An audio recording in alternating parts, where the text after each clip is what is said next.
Στο βίντεο αυτό θα ασχοληθούμε με τη ζωή της Ευρυδίκης, που υπήρξε σύζυγος ενός βασιλιά της Μακεδονίας και μητέρα 3 βασιλιάδων της Μακεδονίας, ανάμεσα σε αυτούς και του Φίλιππου, και γιαγιά του Αλεξάνδρου, και τον σημαντικό ρόλο που έπαιξε στην εξέλιξη της ιστορίας της Μακεδονίας, αλλά και γενικότερα του αρχαίου ελληνικού κόσμου. Η Ευρυδίκη πρέπει να γεννήθηκε προς τα τέλη του 5ου αιώνα π.Χ. Και το 390 περίπου π.Χ.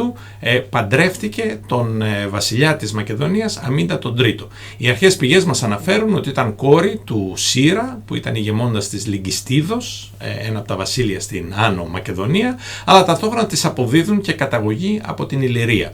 Με δεδομένο ότι οι γάμοι ανάμεσα στις βασιλικές οικογένειες της Μακεδονίας και της Ιλλυρίας ήταν αρκετά συνηθισμένοι, φαίνεται ότι και οι δύο αφηγήσεις περιγράφουν τμήμα της πραγματικότητας. Ο γάμος του Αμίντα με την Ευρυδίκη πρέπει να είχε ως στόχο την ενίσχυση της θέσης του σε σχέση με τα γειτονικά βασίλεια. Τα βασίλεια της Άνω Μακεδονίας ήταν αυτόνομα και μόνο την εποχή του Φιλίππου του Δευτέρου ενσωματώθηκαν οργανικά στο βασίλειο της Μακεδονίας.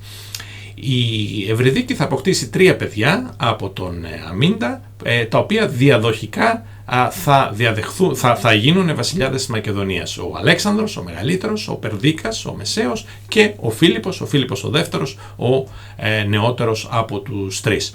Το 370 π.Χ. ο Αμίντας θα πεθάνει και θα τον διαδεχτεί στο θρόνο ο μεγαλύτερος του γιος, ο Αλέξανδρος. 2 χρόνια αργότερα όμως, το 368, ο Πτολεμαίος της Άλωρου θα δολοφονήσει τον Αλέξανδρο και θα διεκδικήσει ο ίδιος τον θρόνο.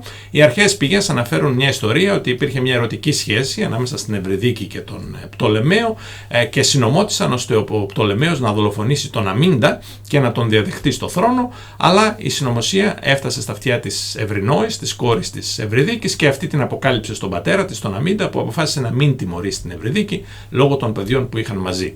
Δεν μπορούμε να ξέρουμε αν η ιστορία είναι αληθινή, αλλά όταν ο Πτολεμαίος το 368 θα δολοφονήσει τον Αλέξανδρο και θα διεκδικήσει για λογαριασμό του το θρόνο της Μακεδονίας, σύντομα η Ευρυδίκη θα τον παντρευτεί. Από τη μεριά του Πτολεμαίου, ένας τέτοιος γάμος θα ενίσχυε τη θέση του στο θρόνο. Από τη μεριά της Ευρυδίκης φαίνεται ότι σκοπός ήταν να προστατεύσει την ίδια και να εγγυηθεί ότι τα παιδιά της θα διαδέχονταν τον Πτολεμαίο στο θρόνο της Μακεδονίας, κάτι που θα δούμε να γίνεται και με άλλες Μακεδόνισσες βασίλισσες που θα δούμε σε άλλα βίντεο. Λίγα χρόνια μετά θα εμφανιστεί και ένας άλλος διεκδικητής του θρόνου, ο Παυσανίας, που προφανώς αν κέρδιζε το θρόνο θα σήμαινε το τέλος των παιδιών της Ευρυδίκης και της ίδιας της Ευρυδίκης. Έχουμε εδώ λοιπόν μια παρέμβαση της Ευρυδίκης στη δημόσια σφαίρα, θα προσκαλέσει τον Αθηναίο στρατηγό Ιφικράτη που βρισκόταν στην περιοχή να προστατεύσει την ίδια και τα παιδιά της, και ο Ιφικράτης θα πετύχει να διώξει τον Παυσανία και με αυτόν τον τρόπο να προστατεύσει την συνέχεια της βασιλικής οικογένειας. Το 365 ο δεύτερος γιος της Ευρυδίκης θα δολοφονήσει με τη σειρά του τον Πτολεμαίο και θα τον διαδεχτεί στο θρόνο, ενώ λίγα χρόνια μετά, το 359, θα πεθάνει στο πεδίο της μάχης απέναντι στους Ιλλυρίους και θα τον διαδεχτεί ο τρίτος γιος της Ευρυδίκης, ο Φίλιππος ο δεύτερος, ο πιο γνωστός και ο πιο πετυχημένος βασιλιάς της Μακεδονίας μέχρι αυτό το σημείο. Η σημασία της Ευρυδίκης σε σχέση με την ιστορία της Μακεδονίας έχει να κάνει με την οργάνωση του βασιλείου της Μακεδονίας. Στη Μακεδονία υπήρχε μια οικογένεια, οι Αριάδες, που αποτελούσαν την οικογένεια από την οποία προέρχονταν τα μέλη της, και με έναν τρόπο είχε περισσότερη σημασία το ότι ο βασιλιάς ήταν μέλος του γένους των Αριαδών παρά ποιος συγκεκριμένα θα έπαιζε αυτό το ρόλο. Υπήρχαν πολλοί διεκδικητές, αλλά ιδιαίτερα σε στιγμές όπου η διαδοχή δεν γινόταν κανονικά, σε αυτό το σημείο οι γυναίκες της βασιλικής οικογένειας έπαιζαν πάρα πολύ σημαντικό ρόλο, διότι διεκδικούσαν να είναι τα παιδιά τους αυτά που θα διαδέχονταν τον πατέρα τους στο θρόνο και όχι κάποιο άλλο μέλος της δυναστείας των Αριαδών. Άρα η Ευρυδίκη έπαιξε διαδοχικά σημαντικό ρόλο στο ποιος θα γινόταν βασιλιάς της Μακεδονίας, και βέβαια ότι η κατάληξη ήταν ο Φίλιππος και στη συνέχεια ο Αλέξανδρος είχε τεράστια σημασία για την εξέλιξη της μακεδονικής ιστορίας αλλά και της αρχαίας ιστορίας γενικότερα. Πέρα από αυτά, διαθέτουμε και μια σειρά από άλλες πηγές για τον ενεργό ρόλο της Ευρυδίκης στη δημόσια σφαίρα και κυρίως στη θρησκευτική ζωή της Μακεδονίας και γενικότερα του αρχαίου ελληνικού κόσμου. Ένα απόσπασμα από τα ηθικά του Πλουτάρχου μας παρέχει καταρχάς κάποιες πολύ ενδιαφέρουσες πληροφορίες.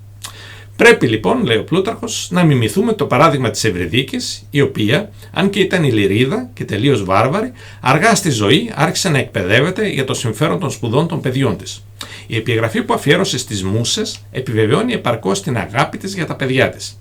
Η Ευρυδίκη, κόρη του Σύρα, το αφιέρωσε στις γυναίκες πολίτες, έχοντας αποκτήσει τον πόθο της ψυχής της μέσω των μουσών.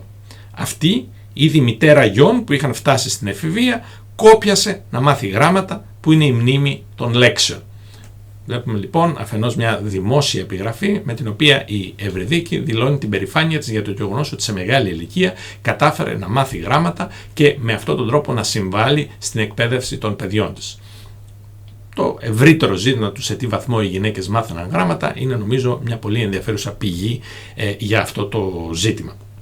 Πέρα από το ζήτημα της εκπαίδευσης της Ευρυδίκης, ξέρουμε ότι έπαιξε σημαντικό ρόλο στη δημιουργία μιας σειράς άλλων ιερών και αναθυμάτων.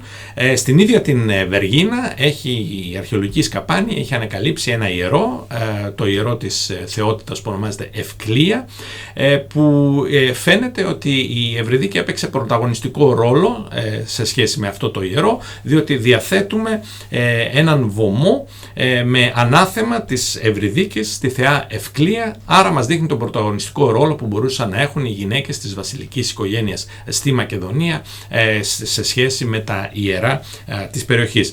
Στο ίδιο ιερό έχει βρεθεί και το άγαλμα μιας πεπλοφόρου που από κάποιους μελετητές θεωρείται ότι μπορεί να απεικονίζει την ίδια την Ευρυδίκη.